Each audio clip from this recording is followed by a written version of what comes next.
The millionaire is shocked when a black beggar gets fired and takes 10% of the profit. Sarah Jenkins, yeah, that Sarah, was your typical stressed-out worker bee at GlobalTech Solutions in Chicago. Spreadsheets were her life, deadlines her oxygen. Filmmaking dreams? Long gone. Reality? Paying her mom Carol's cancer bills. Fluorescent lights buzzing overhead. She's sweating bullets to finish that quarterly report. Bam! An email pops up. Corporate restructuring, effective immediately. Her name's on the list. Terminated. Her heart just about leaped out of her chest. Carol's treatment. How? As she's stuffing her sad little desk plant into a box, she spots something in her contract. A tiny forgotten clause. If you get canned because of restructuring, you get 10% of the company's quarterly profits. What? A lifeline, maybe? Weeks crawl by. Sarah's fighting red tape, talking to robots on the phone, the whole 9 yards. Finally, a check arrives. A chicken feed check. Seriously? Barely a dent in Carol's bills. Sarah smelled a rat. She started digging. Sounds some seriously shady business. Bonuses for execs that were out of this world. She calls up her old college buddy, Jake. He's a lawyer, kinda struggling, but he's got a good heart. He says he'll help her out, pro bono. Their digging leads to a cryptic note in the company's financials, signed only with N. A. This A was shoveling cash into offshore accounts. One rainy night, tailing some GlobalTech bigwig, Sarah saw it all. A shady meeting in a parking garage. A figure steps out of the shadows, hands over a briefcase full of cash. It's David Harding, the nice guy CEO of GlobalTech. Sarah's got her phone out, snapping photos, when bam! A security guard grabs her, smashes her phone to bits. Harding walks up, a creepy smile on his face. Curiosity, he whispers, can be a dangerous thing, Miss Jenkins. Then he lets her go with a warning. Chilling, man. Back at her apartment, it's a disaster zone. Ransacked. Carol's medical files scattered everywhere. And get this, a single playing card, the ace of spades, on her pillow. What the heck does that mean? Who is this A, and how deep does this corruption go? Sarah realizes she's in a game, and the stakes? Higher than she can afford to lose. Antes de continuarmos com essa história incrível, preciso te fazer alerta importante. Muitos inscritos têm relatado que o YouTube removeu suas inscrições sem aviso. Dá só uma conferida rápida no botão vermelho aí embaixo para garantir que você ainda está inscrito no canal. Não quero que você perca nenhum conteúdo exclusivo que vem por aí. E já que você está aí, deixa aquele like poderoso que me ajuda muito com o algoritmo. Ah, e me conta nos comentários, de qual cidade você está assistindo? Adoro conhecer cada pessoa incrível que faz parte dessa comunidade. Sua participação faz toda a diferença. Vamos interagir. Back at her apartment, it's a disaster zone. Ransacked. Carol's medical files scattered everywhere. And get this, a single playing card, the ace of spades, on her pillow. What the heck does that mean? Who is this A? And how deep does this corruption go? Sarah realizes she's in a game, and the stakes? Higher than she can afford to lose. Sleep was a no-go. Sarah felt like she was living in some twisted thriller movie. Jake, bless his heart, shows up with pizza and coffee. All right, he says, rubbing his tired eyes. Let's put on our thinking caps. Ace of spades. Death, bad luck, the worst card in the deck. Someone's sending you a message, Sarah. They spread the medical files out on the floor, piecing together what they could. The phone rings. Unknown number. Sarah hesitates, then answers. Hello? A raspy voice on the other end. Leave it alone, Miss Jenkins, for your mother's sake. Click. The line goes dead. Sarah goes white. They know about Mom, she whispers. Fear claws at her throat. Jake looks grim. This just got serious. You need to go. To the cops, Sarah. But Sarah couldn't. Not yet. She had a gut feeling something wasn't adding up. The ace of spades, the ransacked apartment, it felt staged. Like someone wanted her to be scared, but also to keep digging. Then she sees it, a small, almost invisible smudge of purple ink on one of Carol's medical bills. Purple ink? Who even uses that? Sarah remembers Carol mentioning a new nurse at the clinic, always using a purple pen. Jake, she says, her voice trembling. That nurse, the one Mom mentioned. I need to find her. They track down the nurse, a young woman named Emily. Emily is nervous, hesitant, but eventually she cracks. She admits she was paid to give information about Carol to someone, a woman. She didn't know why, didn't ask questions, just needed the money. Sarah pushes harder. What did she look like? Anything you remember? Emily racks her brain. She had this really distinctive piece of jewelry. A Celtic knot pendant, silver. Said her name was Anna, but that could have been fake. Anna. A chill runs down Sarah's spine. She knows an Anna. Anna Harding. David Harding's wife. No, it couldn't be. David seemed genuinely shocked when Sarah confronted him. He played the innocent, the confused CEO. But Anna? Anna was always cold, distant, barely acknowledged Sarah's existence. Sarah raced back to her apartment, Jake hot on her heels. She needed to check something she'd overlooked.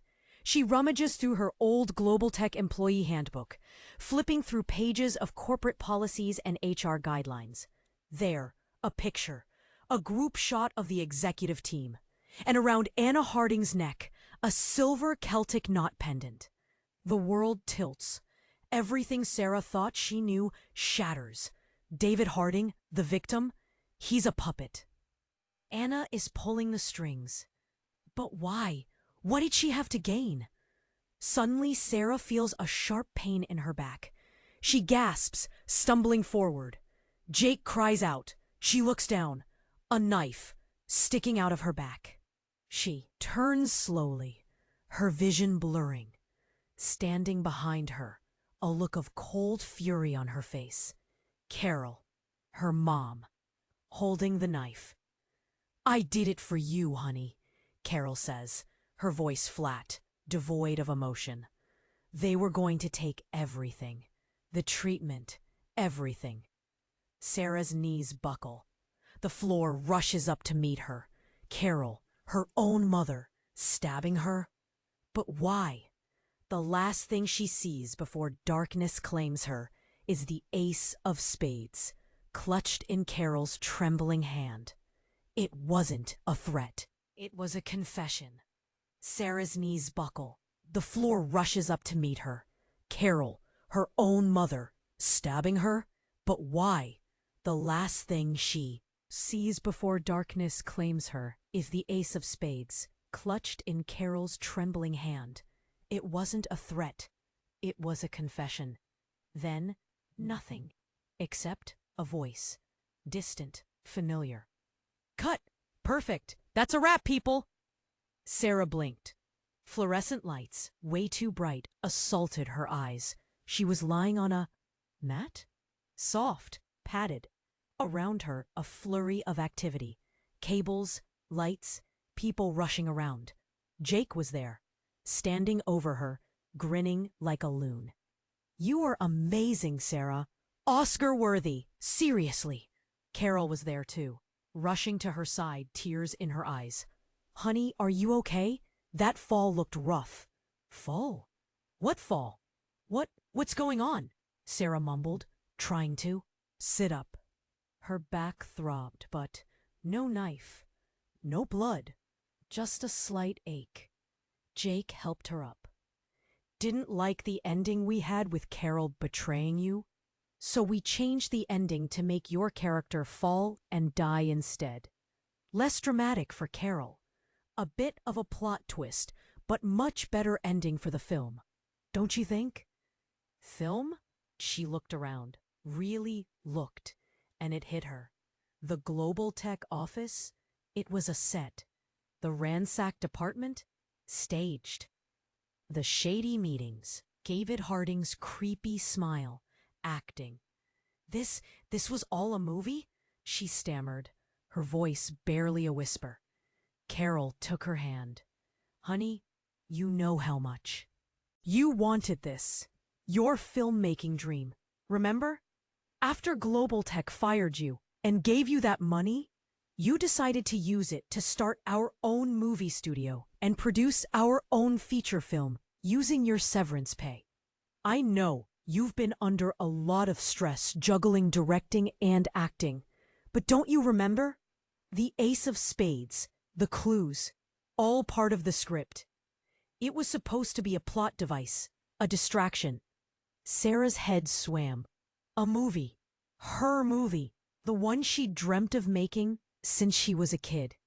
But the details, the fear, the absolute realness of it all. But I felt it, she whispered, touching her back. The pain, it was real. Jake laughed, a little nervously. Method acting, Sarah. You really threw yourself into it. Everyone was saying how committed you were. Then David Harding walked up. The real David Harding. Older, balder, wearing a director's cap. Sarah, darling, you were brilliant, but we need to talk about the ending. The audience needs to feel something, you know? Maybe we bring back the betrayal? Carol, I know you weren't keen on it, but... Sarah stared at him. At Jake? At Carol. Their faces, once so familiar, now seemed alien. Like masks. Wait, she said, her voice gaining strength.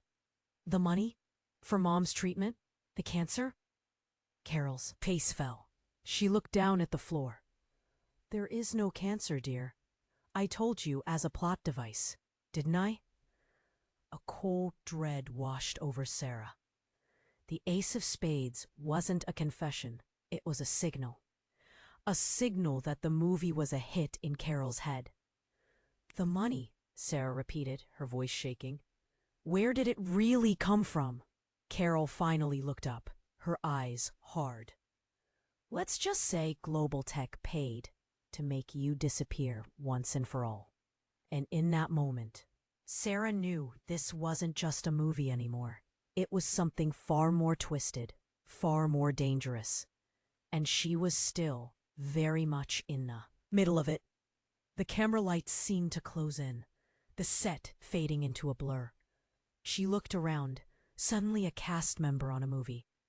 Sarah then realized the true ace was her, in a very elaborate game of cat and mouse, with a twisted and deadly game plan. The camera lights seemed to close in, the set fading into a blur. She looked around, suddenly a cast member on a movie. Sarah then realized the true ace was her, in a very elaborate game of cat and mouse with a twisted and deadly game plan. But something wasn't right. Carol's eyes, they weren't just hard. They were empty, vacant, like she wasn't really there. And the way she was holding the Ace of Spades, too tight, too deliberate. Then Sarah noticed it, a tiny, almost imperceptible tremor in Carol's hand, a tremor that ran all the way up her arm, and a faint, metallic glint reflecting off something hidden beneath Carol's sleeve. Before Sarah could react, Carol lunged, not with the knife, but with something else, something small, metallic, and pointed straight at Sarah's head. A dart. Sarah barely had time to scream before the dart hit. A searing pain exploded behind her eyes. Her vision blurred, her muscles spasmed. The world twisted and warped. Then, silence. Not the silence of death, but the silence of nothingness. Sarah opened her eyes. She was lying on a bed. A sterile, white bed. In a room with no windows, no doors, just white walls, white floors, white ceiling. A figure approached, tall, slender, dressed in a white coat. A doctor? "Welcome back, Miss Jenkins," the figure said, his voice smooth and calm. "How are you feeling?" Sarah tried to speak, but her throat was dry. Her head throbbed. Where am I?" she croaked. The figure smiled, a thin, unsettling smile. "You're in a safe place, Miss Jenkins. A place where no one can hurt you. A place where you can finally be happy." He paused, then leaned closer. "You see, Miss Jenkins, your life was messy, complicated, full of pain and suffering. So we decided to give you a new one. A clean slate. A perfect life." Sarah's blood ran cold. What are you talking about?" The figure chuckled. "Don't you remember? The movie? The GlobalTech scandal? Your mother? It was all a fabrication, Miss Jenkins. A carefully constructed illusion designed to prepare you for your new reality." He gestured around the room. "This is your new reality, Miss Jenkins. A world of pure, unadulterated happiness. A world free from pain, suffering, and disappointment." Sarah's mind raced. It couldn't be true. All of it? A lie? But what about Carol? What about Jake? What about everything?" The figure shook his head. "Those people, those events, they never existed, Miss Jenkins. They were merely constructs, designed to create a believable narrative, a narrative that would ultimately lead you here." He stepped back, his eyes gleaming. "You see, Miss Jenkins, you're not just a movie star. You're a pioneer, a test subject. You're the first of many who will be given the opportunity to escape the harsh realities of life and embrace a world of pure, unadulterated happiness." He paused, then added, his voice dripping with condescension, "And all you have to do is believe it." Sarah stared at him, horror flooding her senses. They hadn't just made a movie. They had rewritten her entire existence, erased her past, replaced it with a manufactured reality. And she was trapped. "But why?" she whispered, her voice trembling. "Why me?" The figure smiled again. "Because, Miss Jenkins, you were the perfect candidate. You were unhappy. You were vulnerable. And most importantly, you were expendable." He turned to leave, then stopped at the door. "Oh, and one more thing, Miss Jenkins. Your mother, the one you remember so fondly, she's here too, in another wing, living her own perfect reality. She's much happier now. I suggest you not seek her out, though. That would lead you down a path of unspeakable events." The door hissed shut. Sarah was alone, trapped in a white room with nothing but her thoughts, and the terrifying realization that everything she thought she knew was a lie. But she still couldn't grasp a few minor details that were clouding her judgment. It was as if she was still a puppet on a string, manipulated to get her here to this very white room. There must be an end game to this entire movie production. But what would that be? Her mind screamed. Who was behind this? What did they want? And how could she escape? She needed to gather her thoughts once again and formulate a plan. But as she looked around the sterile room, Sarah couldn't help but wonder, if everything she knew was a lie, then who was she really? But as she looked around the sterile room, Sarah couldn't help but wonder, if everything she knew was a lie, then who was she really? The question echoed in the stark white silence, bouncing off the walls like a trapped bird. Who was she? Sarah Jenkins, the stressed-out worker bee? The aspiring filmmaker? The loving daughter fighting to save her mother? Or was she just a blank slate, a puppet dancing on strings she couldn't even see? A wave of dizziness washed over her. She had to focus. Escape. That had to be her priority. She started pacing, her bare feet slapping against the cold floor. There had to be something. Anything she could use. A loose tile, a hidden vent, anything. Then she saw it. A small, almost invisible seam in one of the walls. It was so faint, she almost missed it. She rushed over, her heart pounding in her chest. She pressed her fingers against the seam, searching for a crack, a lever, anything. Nothing. Frustration welled up inside her. She slammed her fist against the wall, hard. And that's when it happened. A section of the wall slid inward, revealing a narrow opening. A doorway? Hope surged through her. She squeezed through the opening, finding herself in a dimly lit corridor. The walls here were a dull gray, the floor covered in a thin layer of dust. It was a stark contrast to the sterile white room she had just left. She started running, her bare feet silent on the dusty floor. She didn't know where she was going, but she knew she had to get out. She rounded a corner and nearly collided with someone.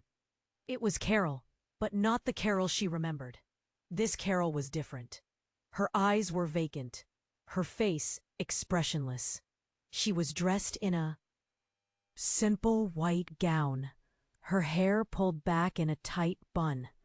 She looked robotic. "Mom?" Sarah whispered, reaching out to touch her arm. "Mom, it's me. It's Sarah." Carol didn't react.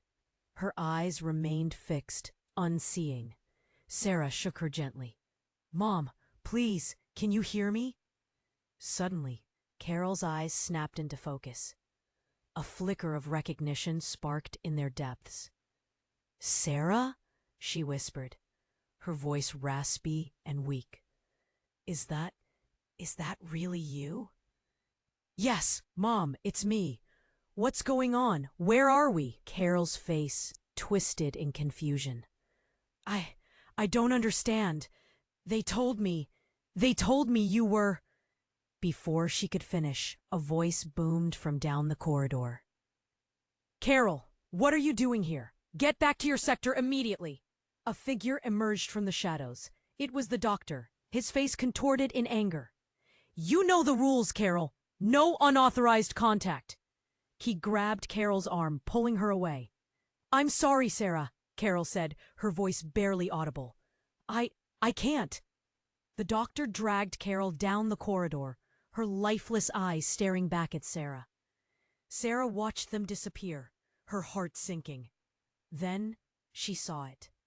Lying on the floor where Carol had been standing, a single object, a playing card, the ace of spades. Sarah picked it up, her fingers trembling. It was the same card from the apartment, the same card Carol had been holding. But this time, there was something different about it. Scrawled across the back, in faded purple ink, were 2 words: "Trust no one." Sarah's head swam. What did it mean? Who could she trust? If everything she knew was a lie, then who was really behind all of this? Suddenly, a wave of nausea washed over her. She stumbled, clutching her stomach. A sharp pain ripped through her abdomen. She looked down and saw it. A dark stain spreading across her gown. Blood. She gasped, her vision blurring. She reached out for the wall, but her legs gave way. She slumped to the floor, her body convulsing. The last thing she saw before darkness claimed her was the doctor, standing over her, a syringe in his hand, a look of cold satisfaction on his face.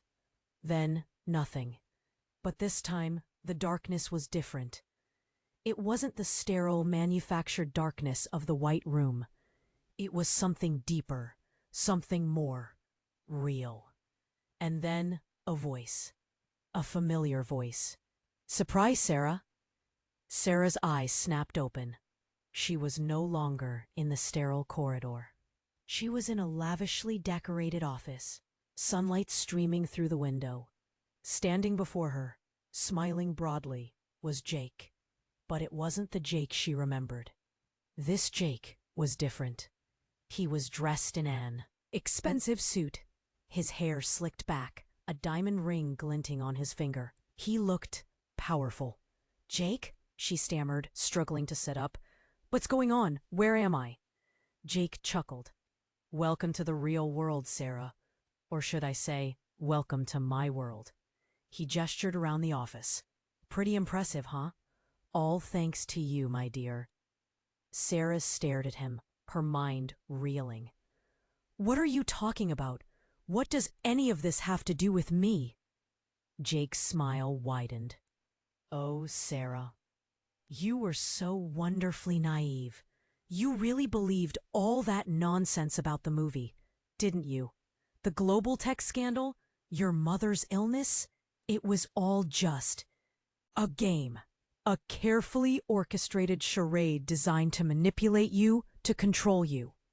He paused, then leaned closer, his eyes gleaming with malice. "And you fell for it, hook, line, and sinker." Sarah's blood ran cold. "But why? Why would you do this to me?" Jake laughed. "For the money, of course. The power. GlobalTech was just the beginning, Sarah. With your help, I'm going to control everything. The media, the government, the world. And all I needed was a little push, a little leverage." He stepped back, his eyes scanning her up and down with a predatory grin. "And you, my dear Sarah, you were the perfect pawn." He then proceeded to press a button on his desk. At that very moment, a door opened to reveal Sarah's mom, Carol. Sarah's eyes lit up until she realized the state that her mom was in. Carol was in a wheelchair, in a vegetative state, hooked up to oxygen tanks, with a blank expression on her face. "Oh, and that entire hospital bit, it was indeed for you, but to keep you in check the whole time. In all honesty, your mom never had cancer, and it was a ruse created from the start to keep your mind locked into the game. You always wanted a movie career, so I figured, why not create a movie set around your life and your mom's livelihood? To be honest, what really pushed me over the edge was that the company planned to lay off you, so I took it upon myself to make sure that you won't ever be working for anyone ever again," he said in a sinister voice. Sarah's world crumbled. Jake, her friend, her confidant, had been manipulating her all along. But the worst part was yet to come. "But there is something even more shocking that you should know. Something that will shock you even more," he said. "Your real name isn't even Sarah Jenkins. We brainwashed you at the age of 4, and your real name is Annabelle Smith. We planned for this moment your entire life. Your real name isn't even Sarah Jenkins. We brainwashed you at the age of 4, and your real name is Annabelle Smith. We planned for this moment your entire life." Annabelle? The name felt foreign, wrong, like a scratchy label sewn onto her skin. A brand. She stared at Jake, her mind a scrambled mess of memories and questions. 4 years old? Brainwashed? It was too much. "No," she choked out, shaking her head. "That's not true. My name is Sarah. I'm Sarah Jenkins." Jake just smiled, a cruel, predatory smile. "Denial is the first stage, Annabelle. But you'll come around. You always do." He snapped his fingers, and 2 men in black suits stepped forward, flanking her. Fear clawed at her throat. She was trapped, surrounded by people she thought she knew, but who were now revealed as strangers, enemies. She looked at Carol, her mom, slumped lifelessly in the wheelchair, a machine breathing for her. A wave of grief, sharp and suffocating, washed over her. Had any of it been real? The love, the laughter, the struggles, all a fabrication? Why? She managed to whisper, her voice trembling. "Why do this to me?" Jake shrugged. "Let's just say you were a project, a long-term investment, and now the returns are finally starting to come in." He turned to the men in suits. "Take her away. Time to start the re-education process. The men grabbed her arms, their grip tight and unforgiving. She struggled, kicking and screaming, but it was no use. They were too strong. As they dragged her towards the door, she caught a glimpse of her reflection in a nearby mirror. And that's when she saw it. A small, almost invisible mark on her left temple. A tiny scar, shaped like a Celtic knot. The world tilted. Memories, long buried and forgotten, flooded her mind. Images of a different life, a different family, a wealthy family, a loving family. A family that had been ripped apart by... Another image flashed in her mind. A woman. A beautiful woman with piercing blue eyes and a cold, calculating smile. A woman holding a baby in her arms. A baby with a tiny scar on her left temple. It was her. She wasn't Sarah Jenkins. She was Annabelle Smith. And she remembered everything. "You!" she screamed, her voice filled with rage. "You killed my parents! You stole my life!" Jake stopped, his smile faltering. "What? What are you talking about?" "I remember," she shouted, pulling free from the men in suits. "The car accident, the fire. You set it all up. You wanted their money." "You wanted me?" Jake's face turned pale. "That's impossible. You couldn't possibly." But it was too late. The truth had been unleashed. A tidal wave of suppressed memories crashing over her. She knew who she was. She knew what they had done. And she knew what she had to do. With a surge of adrenaline, she lunged at Jake, knocking him to the ground. The men in suits rushed to intervene, but she was too fast. She grabbed a letter opener from his desk, its blade gleaming in the sunlight. "This is for my parents," she screamed, plunging the letter opener into Jake's chest. He gasped, his eyes wide with shock. Blood gurgled from his mouth. He tried to speak, but no words came out. She pulled the letter opener out and stabbed him again and again and again. A primal rage consumed her, blotting out everything else.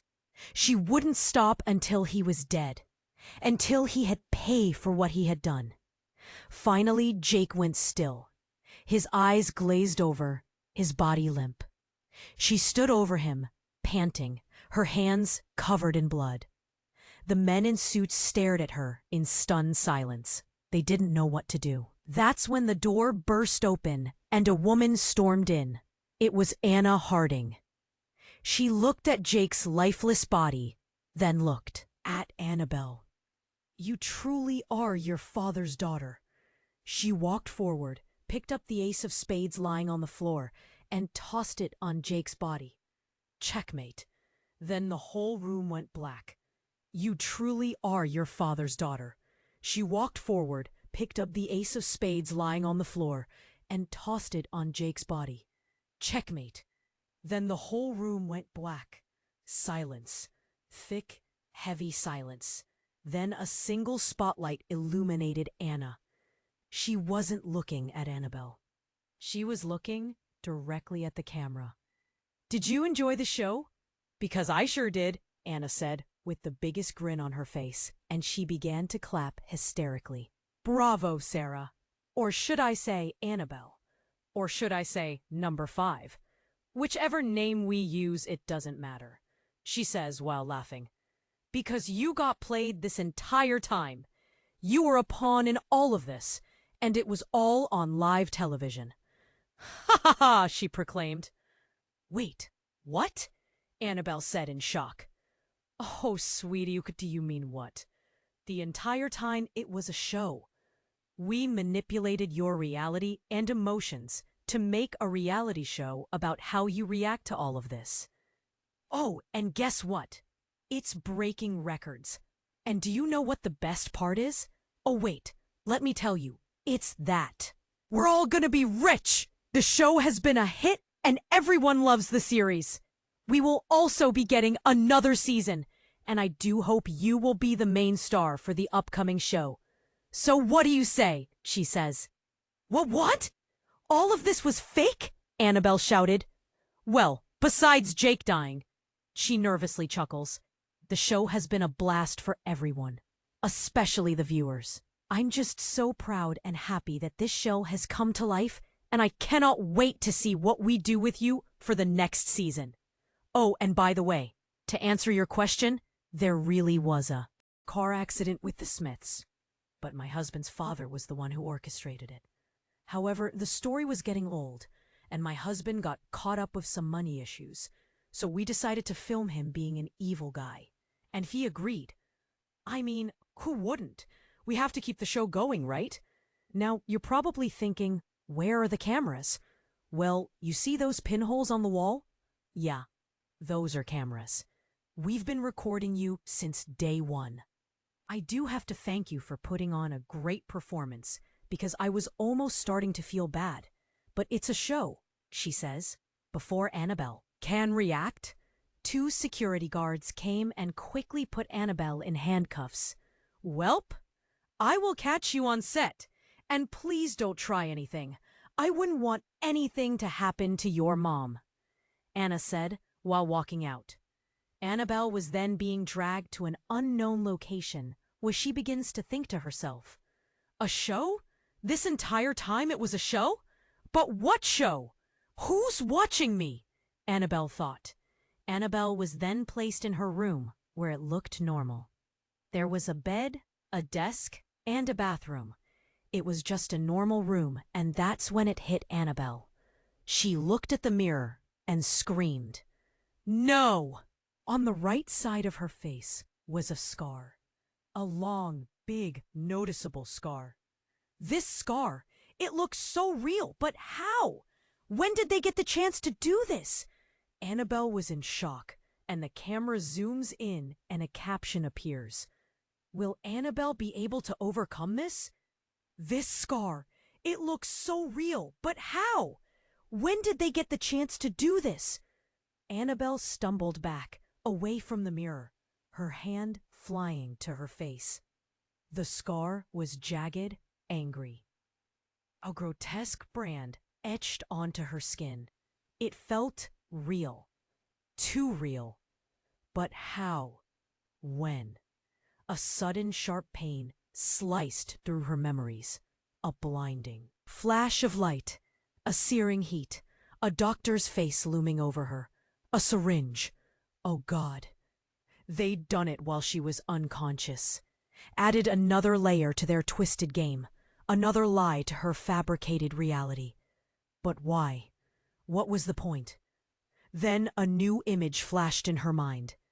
Anna Harding.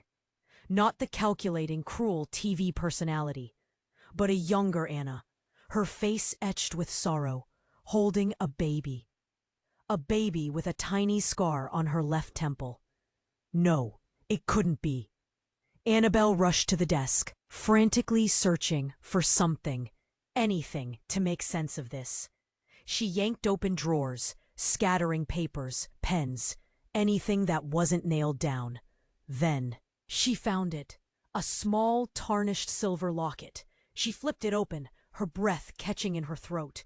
Inside, 2 pictures. On one side, a baby, Annabelle. On the other, a young woman, Anna Harding, but younger, softer, her eyes filled with love?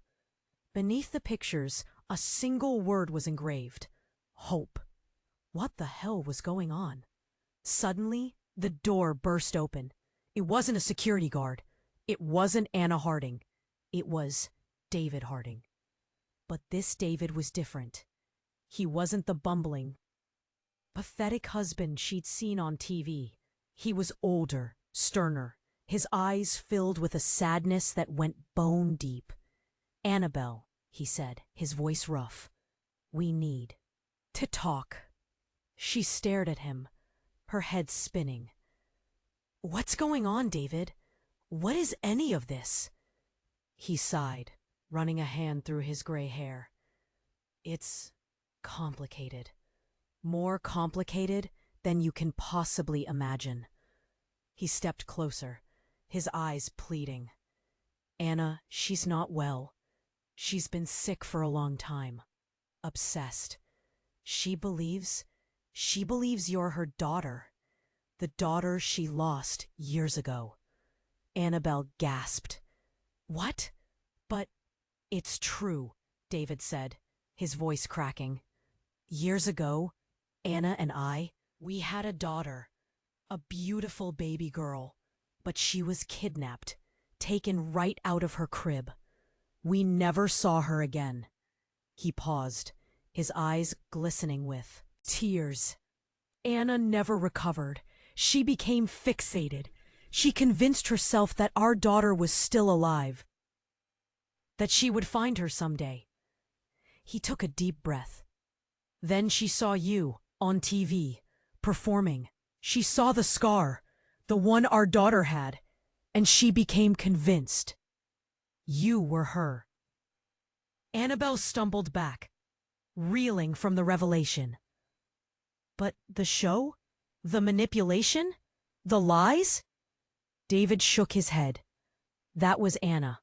Her way of controlling things. Of creating a world where she could have you back, where she could finally have her daughter. He stepped closer, his voice urgent. Annabelle, you need to understand. Anna is dangerous. She's lost in her own world, and she won't let anything or anyone take you away from her again. Then a blood-curdling scream echoed through the building. It was Anna. Annabelle, she shrieked, her voice filled with rage and despair. He's lying to you. He's trying to take you away from me. Don't listen to him. Suddenly, the lights flickered and died, plunging the room into darkness. Annabelle screamed, grabbing onto David's arm. We have to get out of here, he said, his voice grim. Now, he pulled her towards the door, but it was too late. A figure emerged from the shadows, blocking their path. It was Anna. In her hand, she held a gun.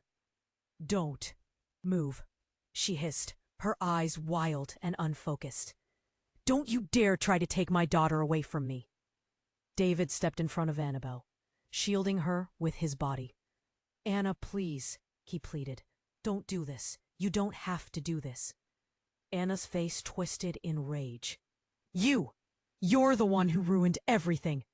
You're the one who took her away from me in the first place. She raised the gun, pointing it directly at David's chest. I'm sorry, David, she whispered, her voice trembling. But I have to protect my daughter. I have to keep her safe. Then she pulled the trigger. Anna puxou o gatilho, mas em vez de estrondo, silêncio, clique seco e vazio. A arma falhou. Ana olhou para a arma, confusa, desesperada. David aproveitou a hesitação e se jogou em cima dela, tentando tomar a arma. Os dois caíram no chão, lutando. Annabelle, paralisada, observava a cena se desenrolar. De repente, grito. Não de Ana, nem de David. Grito agudo, estridente, que parecia vir de dentro dela, a dor. Lancinante, como se algo estivesse rasgando seu cérebro por dentro. Imagens. Fragmentos de memórias. Rostos. Lugares. Coisas que não faziam sentido. E então, uma voz. Uma voz suave, sussurrando em sua mente. Acorde, Annabelle.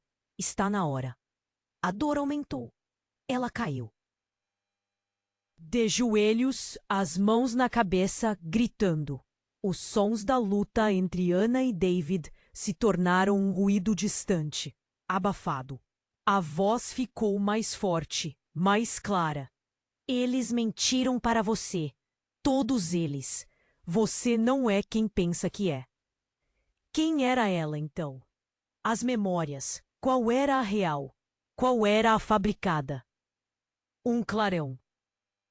Uma imagem nítida, como se um véu tivesse sido retirado de seus olhos. Ela se viu. Não como Annabelle Smith, nem como Sarah Jenkins, mas como outra pessoa. Uma mulher forte, decidida, com um olhar frio e calculista. Uma mulher que estava manipulando tudo. Ela viu Anna e David, não como vilã e herói, mas como peões, peças em um jogo muito maior. Um jogo que ela estava jogando. A dor diminuiu, a voz silenciou, as memórias se estabilizaram. Annabelle se levantou. O olhar perdido deu lugar a um sorriso frio e determinado. Ela sabia, ela lembrava. Anna e David ainda lutavam no chão, ofegantes, exaustos. Eles não a viam, não a reconheciam. Annabelle caminhou até a mesa de Jake, pegou um cinzeiro de cristal pesado e, sem hesitar, golpeou Anna com toda a força. Anna caiu, inconsciente. David a encarou, horrorizado. Quem é você? Ele perguntou, a voz embargada. Annabelle sorriu. Um sorriso que não era nem de Sarah, nem de Annabelle. Um sorriso de puro poder. Meu nome, ela disse, a voz carregada de ironia, é quem eu preciso que ele seja. Ela se aproximou de David, pegando a arma da mão dele. Apontou para a cabeça dele. Sinto muito, David. Você foi útil, mas seu papel acabou. Antes que ele pudesse responder, ela puxou o gatilho. Desta vez, a arma não falhou. Annabelle olhou para os corpos caídos, sem remorso, sem hesitação. Ela sabia o que tinha que fazer. Ela caminhou até a porta, abriu e saiu. Na sala ao lado, câmeras, luzes, técnicos, um estúdio de televisão. E sentados em cadeiras confortáveis, assistindo tudo em monitores gigantes. Um grupo de pessoas, rindo, aplaudindo, vibrando com o show. Annabelle os encarou, os olhos frios, calculistas. Olá, plateia, ela disse, a voz ecoando pelo estúdio. O show acabou de começar. E então a reviravolta. Uma mulher no meio da plateia se levantou. Uma mulher elegante, bem vestida, com um sorriso enigmático no rosto. A mulher se aproximou de Annabelle. Estendeu a mão. Parabéns, Annabelle. Você passou no teste. Bem-vinda à família. A partir de agora, você vai nos ajudar a criar os próximos shows. Você vai entender melhor quando estiver trabalhando conosco. E então, de suas costas, ela saca uma seringa, a enfia no pescoço de Annabelle e diz: durma bem. O novo show acabará de começar e Annabelle agora seria a protagonista. Annabelle sentiu o mundo girar, a picada da seringa queimando em seu pescoço. A mulher sorriu, um sorriso vitorioso, frio. Família? Que família? Outra mentira. Mais uma camada na teia de enganos. Ela cambaleou, a visão turva, e caiu nos braços da mulher. Escuridão. Acordou em um lugar estranho, uma cela escura e úmida. Correntes nos pulsos, nos tornozelos. Medo.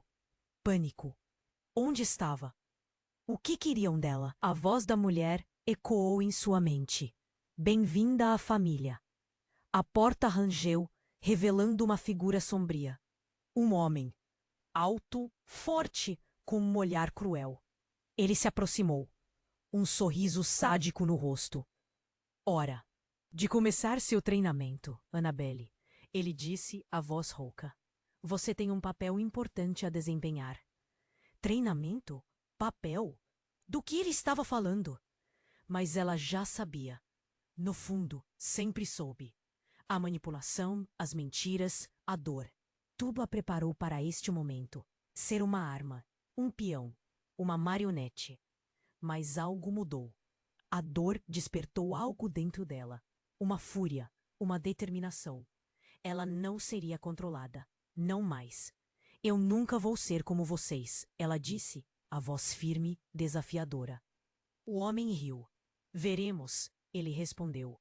E a escuridão a engoliu novamente. E então, o plot twist. Uma voz familiar, vinda de trás da cela. Psst, Annabelle, é você? Era Carol. Mas, como? Ela também estava presa? Ou seria outra alucinação? Mais um truque nessa gente. Carol, sou eu. O que tá acontecendo? Onde a gente tá? Aqui é o backstage da vida, querida. O lugar onde as cortinas caem e as máscaras somem. Descobri que a gente não é tão diferente, você e eu. Fui enganada como você, usada como você. Mas agora a gente vai dar o troco. Ouviu falar do Projeto Fênix? É a nossa chance de virar esse jogo. Projeto Fênix? Do que Carol estava falando? Mas não importava.